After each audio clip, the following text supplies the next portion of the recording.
When we started out, we really didn't have a lot of experience. We weren't sure how to grow a church.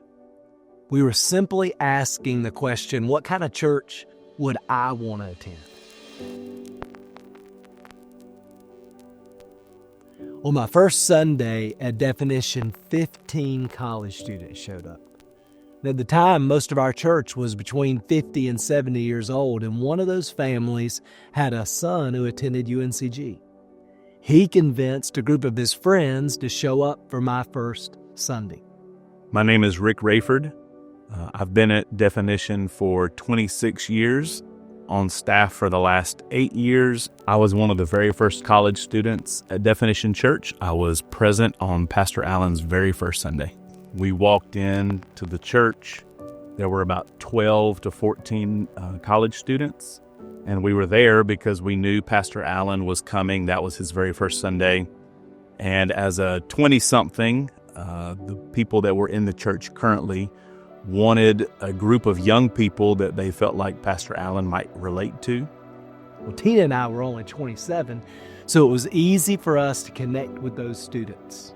And for years, the truth is, we were more like a college ministry than a church. It was crazy to think that Alan and I, because I feel like at that time we were children, we were so young, we were so clueless, we had no idea what we were doing, that we were actually like pastoring a church and trying to, I guess, be adults and trying to figure out how to do this. How do you pastor a church? How do you grow a church? And I loved that time in the life of our church because the college students were fun and we hung out with them a lot. They were in and out of our house and I got to know the girls really well, and God just began a really new and fresh work, and it was exciting.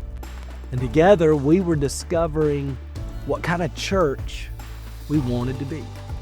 Again, what kind of church would we want to attend?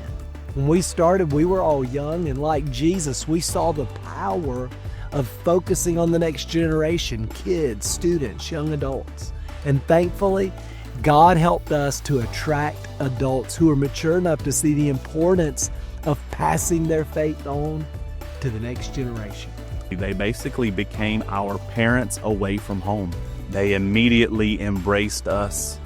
They loved on us. They were so glad we were there. They took us out to lunch that very first Sunday. They didn't know any of us. Every fall, we'd have a new group of students who would arrive, and then in the spring, we'd lose a group to graduation. So early on, our growth was pretty slow, but the truth is that was good for me because I had a lot of growing up and maturing to do personally and as a leader.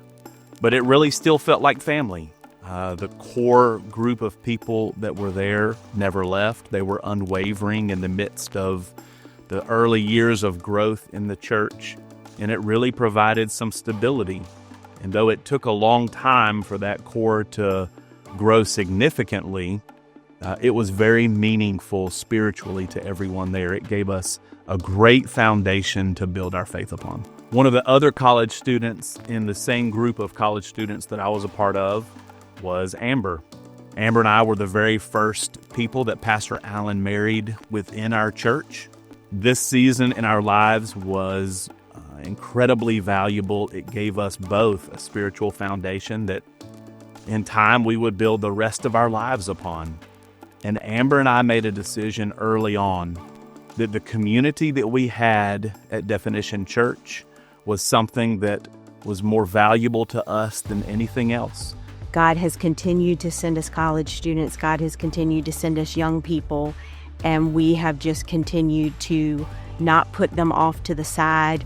We've continued to pour into them and reach college students and reach young people and reach the next generation.